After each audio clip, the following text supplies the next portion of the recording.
Ready, start. In conclusion, I would like to say a word in regard to employment with which I have been dealing so far.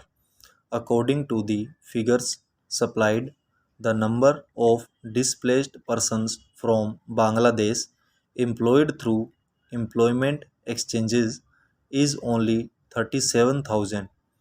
This is very meager compared with their total number, which comes to 32 lakhs. According to the official figures, this is with regard to Bangladesh refugees. The number of displaced persons from Pakistan employed through employment exchanges is not very increasing, but still it is 75,000.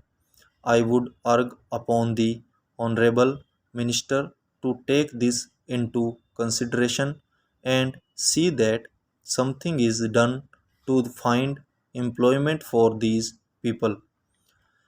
Of course, there is some expenditure incurred on general education and vocational training, but when we look at the number of persons who have been given vocational training, we find that the number already trained and under training is only 17,000. This figure also seems to be very small considering the magnitude of the problem before us. Some programs of general improvement have been undertaken by the government of West Bengal by way of setting up new industries, etc. These programs should be looked into and put into operation with a view to giving more employment to these displaced persons. Within the limited time at my disposal, I shall limit my remarks to refugees from Bangladesh.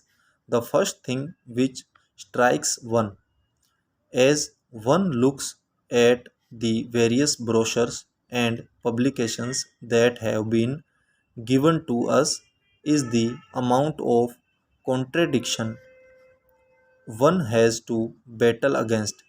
The first contradiction is in regard to the number of persons government think they have rehabilitated in West Bengal, granting that it is difficult to make a final assessment of the number of refugees who have come from Bangladesh. It is still true to say that at least there should be some sort of parity between what the Union Ministry says and what the West Bengal Rehabilitation Ministry says. Only a few days ago, the West Bengal Minister of Rehabilitation said that there are 22 lakhs of refugees who have to be rehabilitated, but the central government's figures are 31 lakhs. Unless the government know the number of people they have to budget for, it is rather bewildering to know how they mean to plan in bringing about their rehabilitation. As a matter of fact, many other sources believe that the figure is far higher, but in any case, there should be some parity and some idea as to the extent of the rehabilitation problem which still remains before the people of West Bengal. The other contradiction is this: on the one hand, Srimati Renuka Ray says that in the near future they will be making a successful completion of the work of economic rehabilitation of refugees in that state.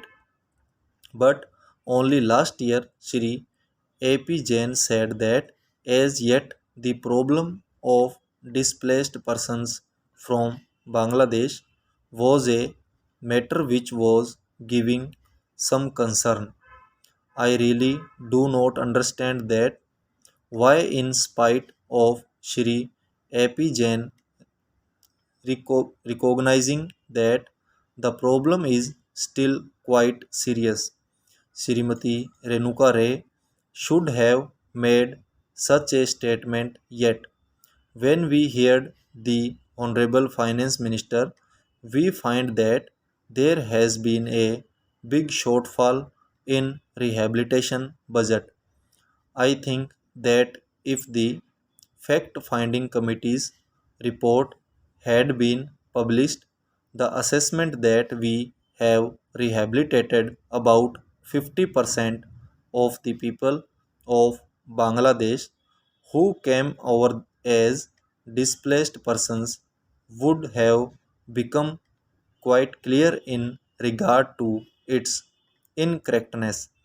As a matter of fact, when we went round the camps and colonies in West Bengal, we found that as yet not more than 15% of the people have been rehabilitated in the sense that they are able to eke out their subs- subsistence on the poorest level. It is not more than 15%, and I think the figures of the fact finding committees are still lower. I think this is something that we have to take very seriously and put our minds to, and apply all the resources that we have to find out how we will be able to tackle this problem of rehabilitation.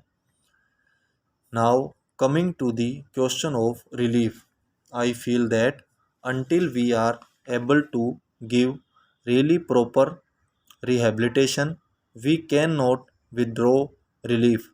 It is no use arguing whether relief leads to lethargy and moral slackness unless our rehabilitation policies are fruitful. Have we any right to starve the people to death? As a matter of fact, Shri A.P. Jain may know that in West Bengal, the incidence of tuberculosis amongst the refugee population is very high. Only a small percentage of them is catered for by the medical relief given by the Directorate of Rehabilitation. If I am to tell you the tragic fate of the refugees in West Bengal, I would refer you to a report which appeared in February 1954. Stop.